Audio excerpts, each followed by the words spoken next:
Glória a Deus. E nós lemos o texto sagrado, concluída a última semana, o capítulo 3. Entramos no capítulo de número 4 e tem o título, o subtítulo: Resistir, devemos resistir às paixões. Vamos todos repetir essa expressão? 1, 2, 3. Devemos resistir às paixões. Quando se diz paixões, não diz respeito a qualquer coisa relacionada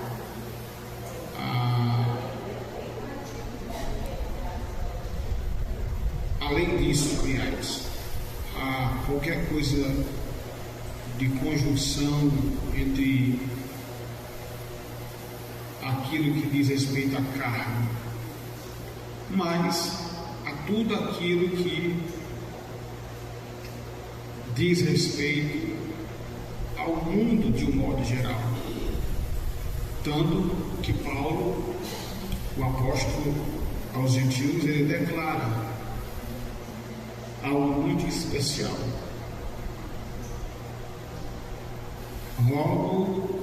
rogo-vos, pois, irmãos, pela compaixão de Deus. Que é no sentido de misericórdia. Já aqui, essa paixão diz respeito às coisas da terra, às coisas mundanas, às coisas que são contrárias à vontade de Deus e à palavra do Senhor. Por isso que escrito está: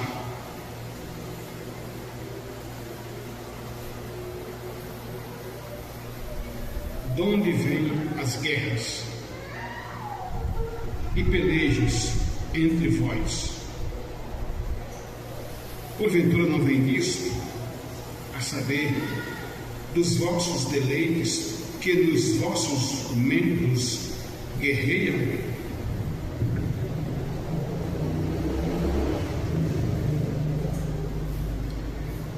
Eu vou quebrar um pouco a homilética.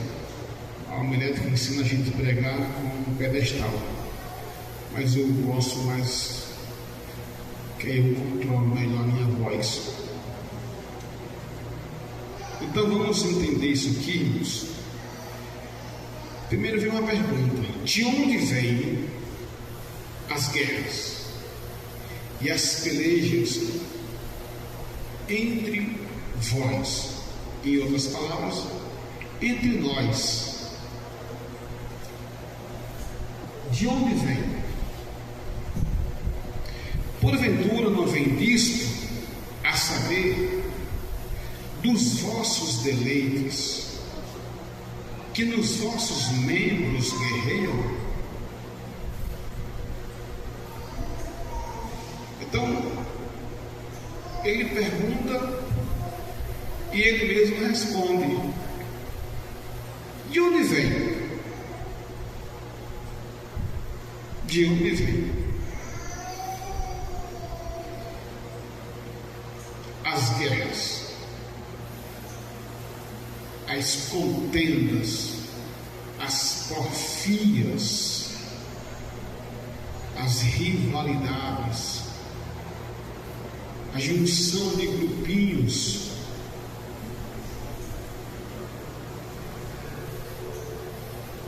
que é coisa carnal. De onde vêm essas pelejas? Eu vou me juntar a fulano, eu vou me juntar a ciclano para fazer oposição a Beltrano. Essas pelejas, primeiro que elas são carnais. Depois ele diz: porventura não vem disso, ele explicando, a saber dos vossos deleites. Que é deleite? É aquilo que tanto deseja, com grande veemência. E ele mesmo vai explicar que nos vossos corpos, vossos membros guerreiam. Esses deleites são os apetites carnais, são as cobiças. O texto vai dizer aqui já claramente: cobiçais e nada tendes, sois invejosos e não podeis combater e guerreares e nada tendes, porque nada pedis. Então, fica claro aqui, irmãos, que o resultado dessas guerras e pelejas, elas são resultado dos nossos deleites, que nossos membros guerreiam. Por isso que a Bíblia, ela orienta-nos a crucificar nossa carne, a mortificar o nosso eu.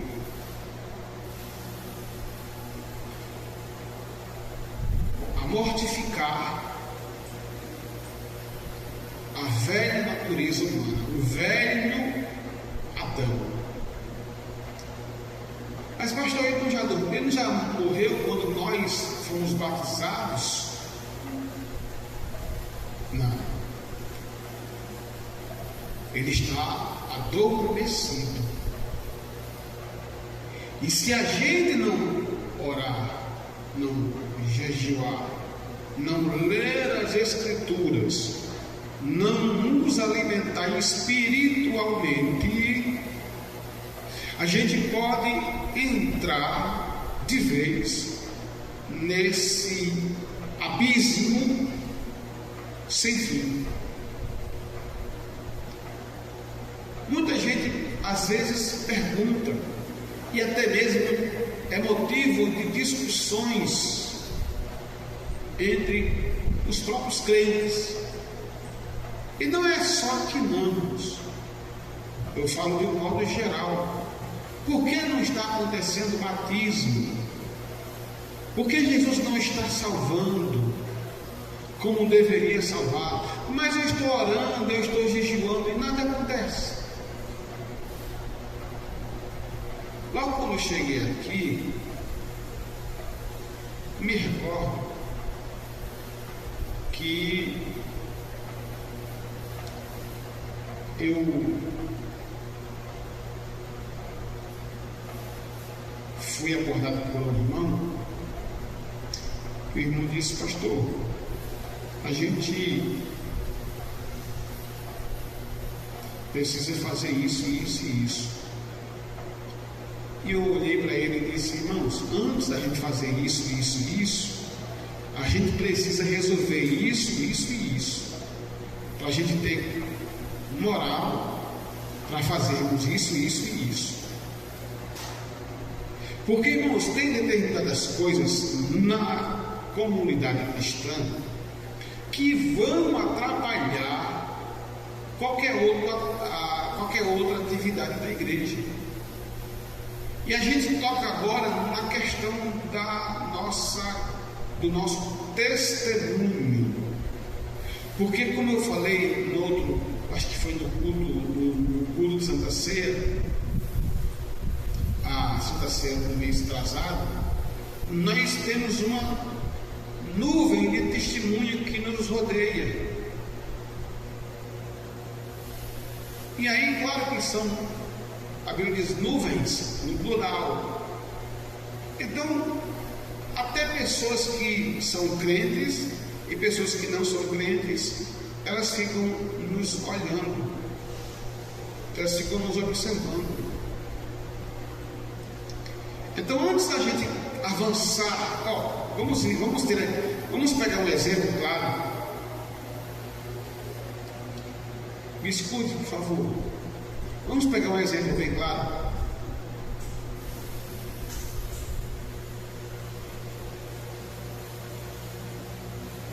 Um exemplo bem claro. Nós vamos encontrar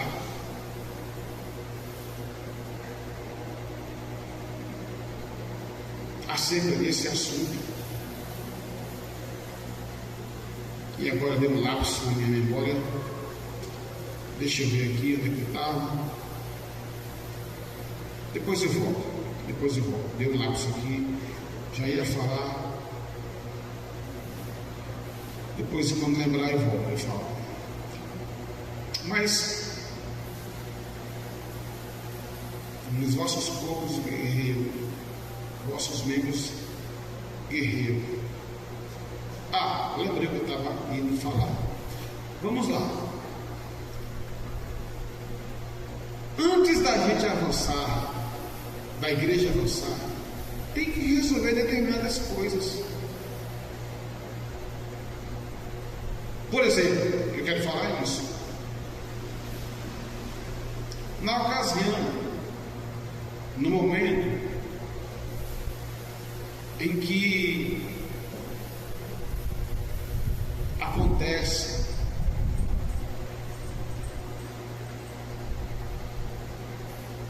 de Deus determinar que Josué lideraria Israel, aquela grande nação do deserto fora, aonde o próprio Deus falou que seria com ele e prometeu que nada susteria ele, nada conteria o avanço do seu ministério, do seu trabalho, da sua liderança. E assim foi. Mas veja o que aconteceu, irmãos.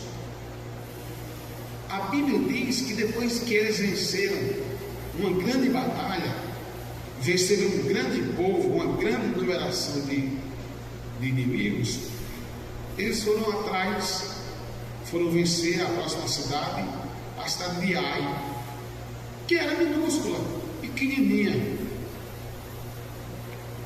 mas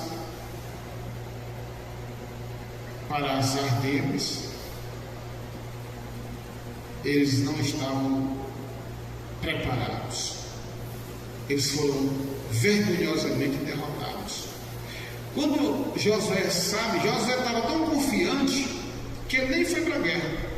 Ele disse: não, se nós conseguimos vencer Jericó, que é muito mais imponente do que Ai, então vai lá, esse capitão aqui vai lá e vence. Quando pensa que não, eles voltam derrotados.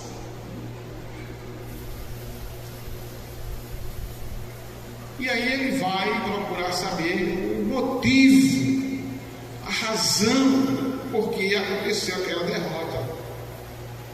E descobriu-se que foi exatamente Acã,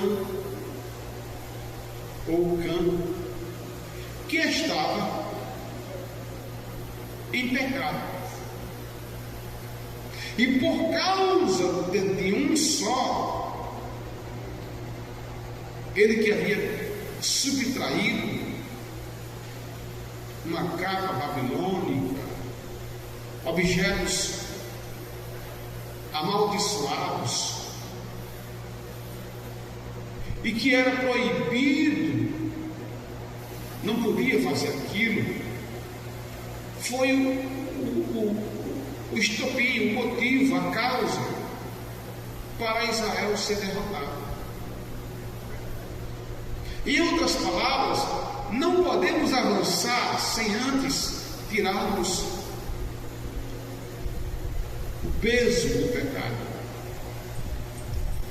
tirarmos o peso do embaraço. Primeiro a gente limpa o terreno para depois plantar. Limpa o terreno, faz uma, como é que diz,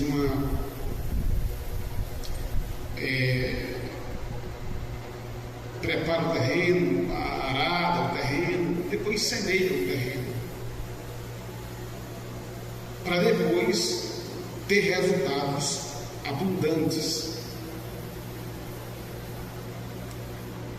Então não adianta a gente querer avançar se a gente está, entre aspas, com uma capa babilônica, se a gente está com alguma coisa que está impedindo que a gente alcance, que a gente vença, que a gente derrote o nosso adversário.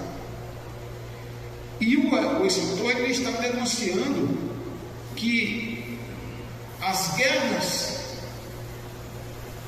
elas vêm, as pelejas vêm e estão entre nós. E ele explica os vossos deleites, que nos nossos corpos guerreiam. Por isso que a gente tem que lutar, tem que se esforçar para que a gente vença. E eu falava aqui de mortificar a carne. Mortificar a carne é mortificar tudo o que a carne acha bom. Tudo o que a carne acha de bom.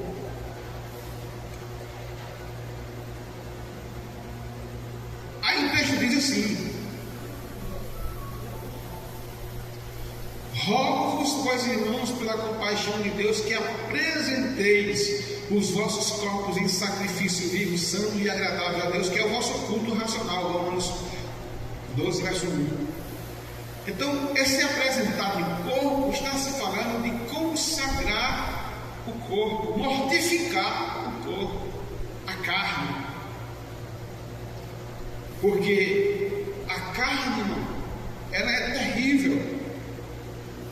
Se a gente demandar a carne, nós vamos ser pior do que o mais pior do ímpio.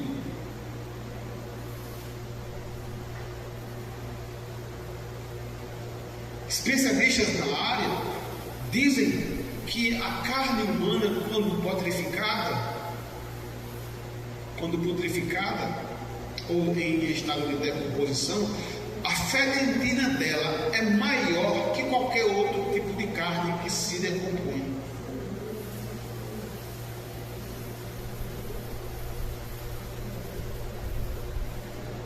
Porque por conta da corrupção,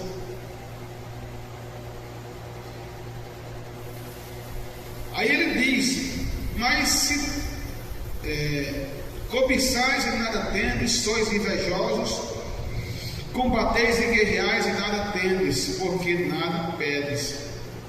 Então a cobiça, o que é cobiça? É desejar algo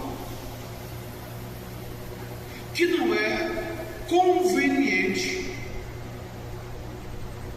Você quer ver um exemplo claro e bem notório na Bíblia? É quando Jacó, que tinha um apreço pelo seu filho José, porque ele era o filho primogênito da sua velhice,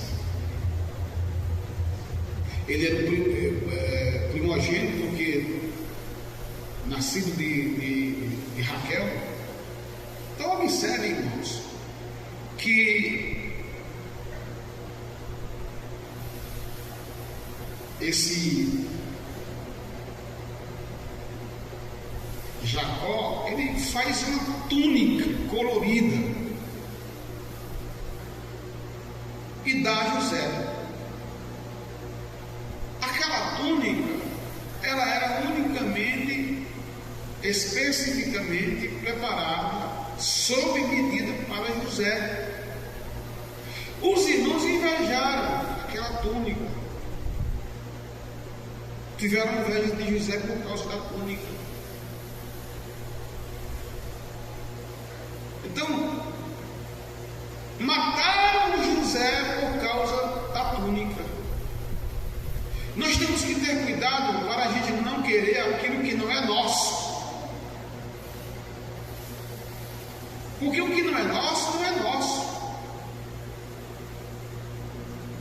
Aquilo que não é meu, não me pertence. Não vai servir para mim.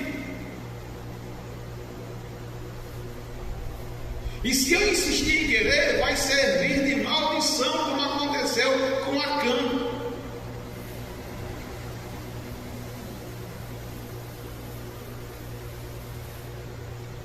Então nós temos que ter muito cuidado para não cairmos nessas mazelas. Invejas e sentimentos, sentimento faccioso. Aliás, já falei isso. Invejosos, cobiçosos, e não podeis alcançar. Porque quando essas coisas estão intrinsecamente ligadas à nossa vida, a gente pode dar abraçada, mas não chega a canto nenhum. É igual a dois bêbados que foram atravessar o rio para ir para um forró. E quando eles voltaram, amarraram o barco em um topo, em uma árvore lá. E quando eles vieram lá pelas tantas da madrugada, eles começaram a remar. Bêbados, embriagados. E bêbado, né? Um remava do lado, outro remava do outro. Eu acho que quando o efeito da cachaça foi saindo, eles perceberam que não estavam saindo do lugar. Porque não desataram o nó que estava prendendo ele no barco. Foi quando eles perceberam, quando o dia estava rompendo, que eles estavam amarrados. Então tem pessoas que não saem do lugar por causa da inveja, por causa desse sentimento faccioso.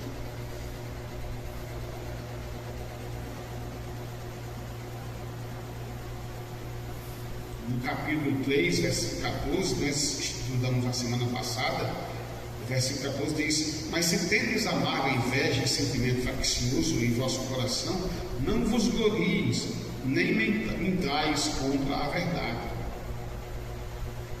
A cobiça, a inveja, ela é carnal, faz parte das obras da carne. Aí diz: e cobiçosos não podeis alcançar, combateis e guerreais e nada tendes, porque não pedes. Aí aqui nós temos aqui, parece até um paradoxo, parece que até algo antagônico, mas a Bíblia se explica por ela mesma. Quando ela diz aqui: combateis e guerreais e nada tendes, ou seja, a pessoa luta, pede, quer, mas não consegue. Aí o texto vai dizer: porque pedes mal. Irmão, nós temos que saber o que nós pedimos a Deus, porque tem coisas que a gente pede e Deus diz não. Na oração, nós vamos sempre ter um sim, um não ou um espere.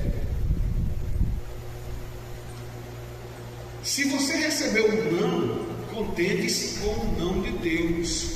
Se você recebeu um aval, uma bênção, uma determinação divina, uma bênção, pronto, amém, agradeça, faça culto de ação de graça. Agora, se Deus mandou esperar, espere. Agora, se Deus disse não, é não. Porque a gente tem que entender, irmãos, a gente que a maioria aqui é pai, a maioria aqui é adulto, sabe que a gente tem que dizer não para os filhos muitas vezes. Pais que dizem sim o tempo todo e não dizer não, ele terá prejuízos futuros.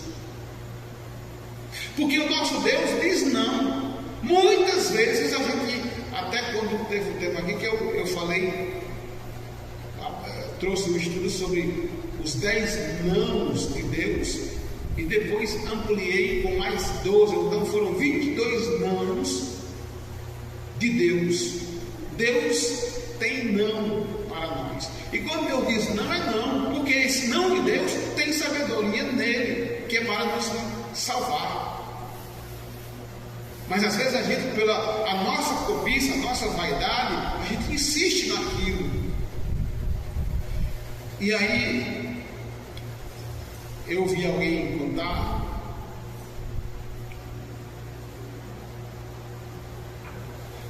algo muito parecido com o que eu vi na minha infância, pré-adolescente, mais ou menos assim. O nome do rapaz era José Carlos dos Santos. Eu tenho um amigo chamado José Carlos dos Santos também. Os pais deles eram um pouco melhorzinhos de condição. E esse menino, esse rapaz, adolescente também, era um suco de uma idade só, ele encapulou porque queria um cavalo. E os pais até a princípio resistiram. Não, meu filho, para que você quer um cavalo? Te damos uma bicicleta. Não, pai, nós eu quero um cavalo, quero um cavalo. E o pai resistiu o quanto pôde, mas teve uma hora que o pai não conseguiu aos apelos, segurar-se aos apelos, não conseguiu dizer não. E deu o cavalo. Eu tenho nítida lembrança, era assim, saindo chegando na fase juvenil, eu devia ter meus 12, 13, 14 anos, foi assim, 12, 13, 14 anos. E ele, aquele rapaz, na Coab Maçangana, não é como era hoje, eu morava ali no Ouro Preto, na Rua 2, no Ouro Preto. A Coab Maçangana não era daquele jeito, não tinha aquela feirinha. Era todo esquisito ali, só tinha aquela BR-407, que é essa que passa aqui. E uma caçamba veio e atropelou ele, matou o cavalo, matou ele. Foi uma tragédia naquela época. Então tem coisas que a gente pede e Deus está dizendo não, porque Deus sabe o resultado lá na frente. A gente precisa, irmão, contentar-se com o que nós somos, com o que nós temos, e ficarmos na dispensação de Deus, para a gente não termos dificuldades futuras. Aí ele diz: nada tendes, porque não pedes. Aí depois ele diz: e às vezes você pede, mas não recebe. Versículo seguinte: porque pedes mal. Pedes para gastardes em vossos deleites. E aí o texto diz, né? Eu falei aqui, porventura não vem disto, a saber, dos vossos deleites, do nosso capricho de vaidade, do nosso orgulho. Então nós temos que compreender, igreja do Senhor, que o texto está nos falando claramente. Vocês até pedem e não recebem, porque vocês pedem mal. A Bíblia diz assim: uma coisa, Salmo 27, verso 4, uma coisa pedi ao Senhor e a buscarei. Veja o que Davi pede: que eu possa morar na casa do Senhor, para contemplar sua formosura, ou seja, adoração, para me adorá-lo, e aprender no seu santo templo. Então, qual é o pedido que você tem feito a Deus? O que você tem feito? O que você tem pedido a Deus? Está de acordo com a vontade de Deus? assim, em Provérbios 10:22, a bênção do Senhor é que enriquece, não acrescenta dores. Você está entendendo, irmãos? A bênção de Deus, quando ela vem, ela não traz transtorno, ela não traz confusão, ela não traz dificuldade, muito pelo contrário. Aí ele diz: para gastardes em vossos deleites. Veja, um exemplo clássico é daquele jovem que Jesus conta na parábola, o filho pródigo. Quem não lembra daquela parábola que vem da palavra parábola, que quer dizer comparar, colocar uma coisa ao lado de outra para efeito de comparação? Aquele jovem estava dominado pelos deleites, pela cobiça da vida, e ele colocou tanta pressão no pai, porque herança só se recebe quando os pais morrem. Quando os pais morrem. Mas ele insistiu tanto que quebrou essa regra. O pai deu um saco de dinheiro para ele botou nas costas e saiu gastando com as prostitutas, com os beberrões, e em pouco tempo perdeu tudo. Por quê? Porque pediu mal. Nós temos que aprender com Salomão, que quando Deus perguntou a ele o que ele queria, ele pediu sabedoria. Não é Salomão, mas em Provérbios 30 diz o rei Lemuel: duas coisas eu te peço, não me as negues. Mas eu vou falar de uma só. Ele diz: não me dê nem a riqueza, para eu não vir esquecer de ti, e também não me dê a pobreza, para eu não vir mendigar o pão.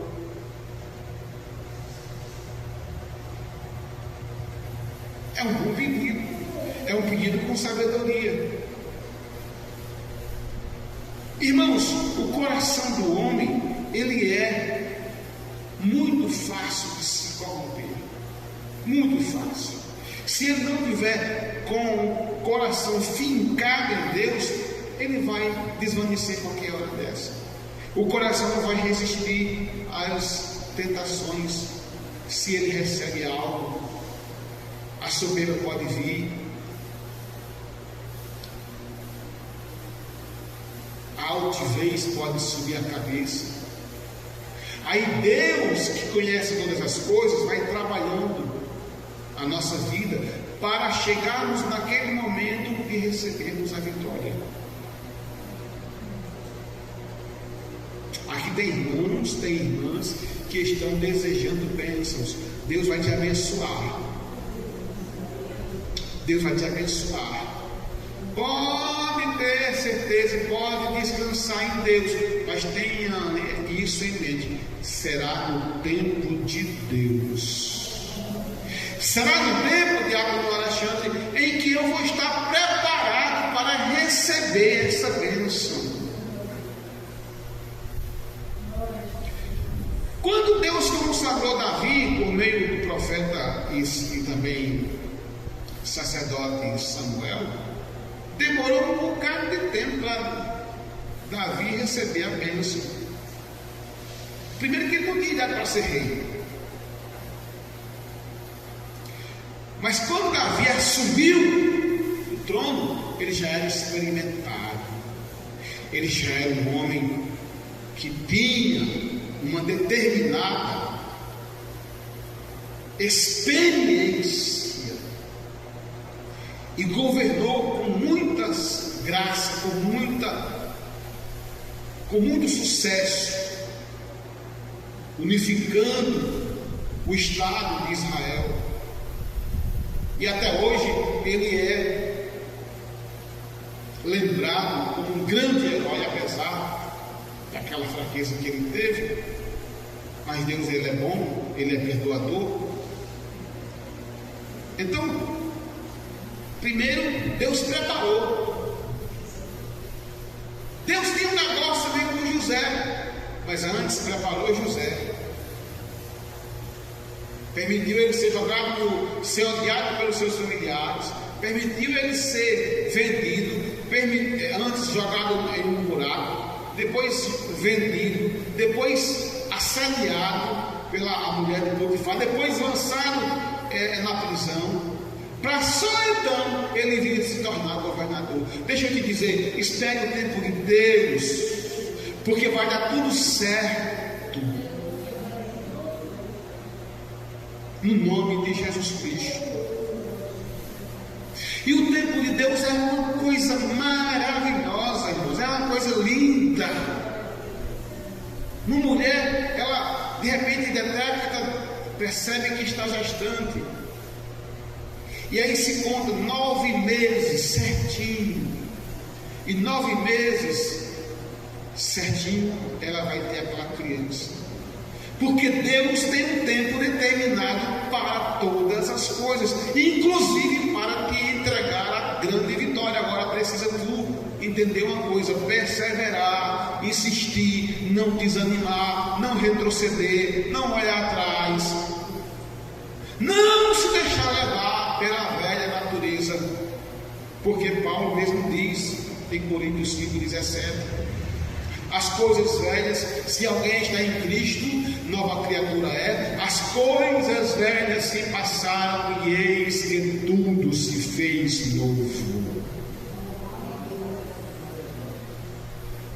Para gastar nos vossos deleites, aquele jovem da parábola gastou nos seus deleites, prostituiu, bebeu, farrou, gastou com os amigos, e foi uma tragédia para a vida dele, irmãos. Foi um caos na vida dele. Aí no versículo 4, Tiago, ele parece ser bem duro aqui: adúlteros e adúlteras. Ele não está falando para pessoas do mundo, não, ele está falando para a igreja. Não sabeis vós que a amizade do mundo é inimizade contra Deus? Irmãos, se constitui adultério. A pessoa, ou infidelidade, a pessoa amar ao mundo mais do que a Deus. E a advertência, a admoestação que o Senhor nos coloca é: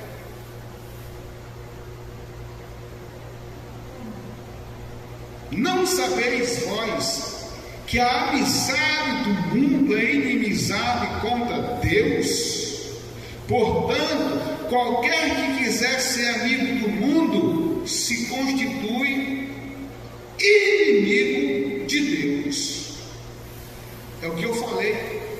Eu falei o verso 1, mas o verso 2 de Romanos 12 diz: e não vos conformeis com este século ou com este mundo, mas transformai-vos pela renovação da vossa mente, para que experimenteis qual seja a boa, perfeita e agradável vontade de Deus. Nosso problema é que nós não procuramos saber de Deus qual é a vontade dele para a nossa vida.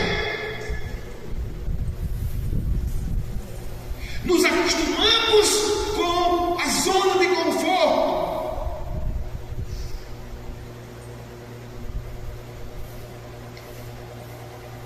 Por isso que vem essa palavra. Nós não podemos ser amigos do mundo. Amigos do mundo. Ontem, conversando com um amigo, o obreiro, que estava lá em casa ontem, a gente conversando, como o mundo está caminhando a passos largos para o mundo, para a destruição. o mundanismo entrando na igreja, seduzindo até mesmo os da aula patente.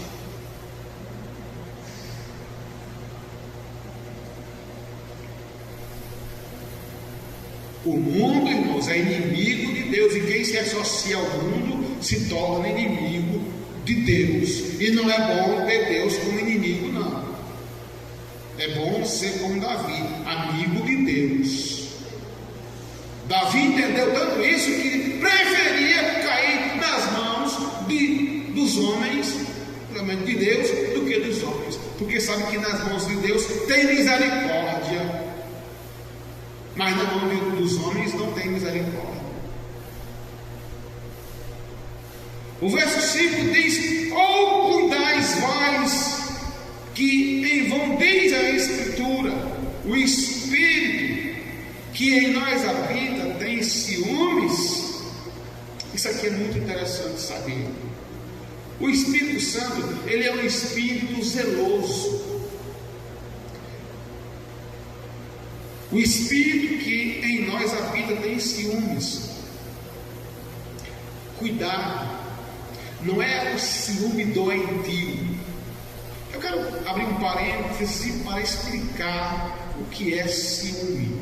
Ciúme, num modo curto de entender, é zelo, é cuidado. Todos nós temos um pouquinho de ciúme de alguma coisa. Agora, irmãos, quando ultrapassa a linha divisória, já se torna um ciúme doentio. O ciúme doentio, ele é maléfico, é diabólico. Enxerga-se tudo o que nem existe. Então nós temos que ter muito cuidado, porque o Espírito Santo, ele tem um ciúme de nós, mas é no sentido de zelo, de cuidado. O Espírito Santo tem tanto zelo de nós, que quando nós estamos estamos em eminência de darmos um passo errado, o Espírito Santo, ele é tão maravilhoso que ele vem em nós e fala conosco. E como é lindo como o Espírito Santo, ele tem cuidado de nós. Um dia eu vinha de Juazeiro e meia-noite, logo depois aqui do posto do Brasil, inventei de fazer uma ultrapassagem de uma carreta. Olhei para cá e vi que não via nada. Meti a cara, não vi nada, nem sinal de luz, nada. Mas de repente o Espírito Santo falou: cuidado. Quando o Espírito Santo disse cuidado, de repente o carro aparece, do nada. Não dava tempo para eu frear para esperar a carreta passar, porque o carro vinha em alta velocidade. Eu disse: Jesus, chega aqui. Eu só fiz pegar o asa branca, joguei para o acostamento e deixei a carreta não passar. Carreta de um lado, carreta do outro, e eu no acostamento. Vamos embora. Mas é lindo como o Espírito Santo fala conosco. Agora, irmãos, a Bíblia diz assim: não endureçais o vosso coração. Quando a gente endurece o coração, o Espírito fica impossibilitado de falar conosco.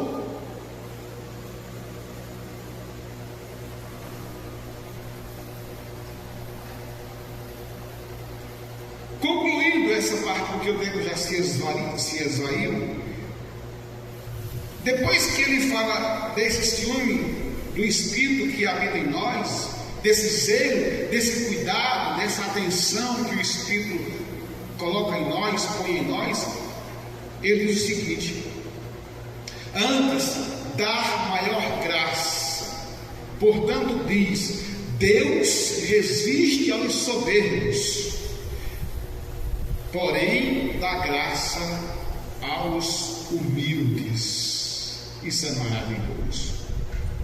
Eu quero que a igreja repita após a minha fala. Antes da maior graça. Não, vocês primeiro buscam isso que eu quero deixar aqui hoje. Antes da maior graça. Portanto, diz: Deus resiste aos soberbos, porém dá graça aos humildes. É interessante, irmãos. Eu vou concluir apenas nessa parte final aqui, que diz: Deus resiste aos soberbos, aos exaltados, mas dá graça aos humildes.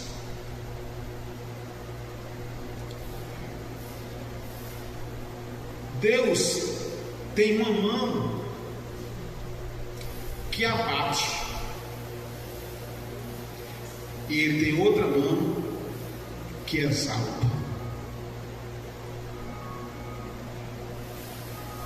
Dois exemplos. Davi se humilhava,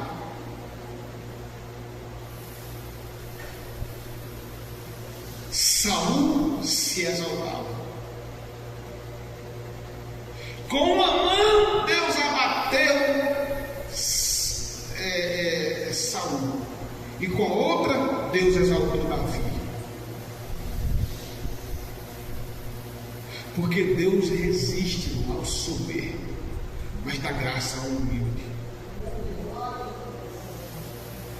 Por isso que o apóstolo Pedro vai dizer: humilhai-vos, pois, debaixo da potente mão de Deus. Atenda para isso, para que ao seu tempo, ou no tempo oportuno, Ele vos exalte. No tempo oportuno, Deus tem uma bênção para a tua vida.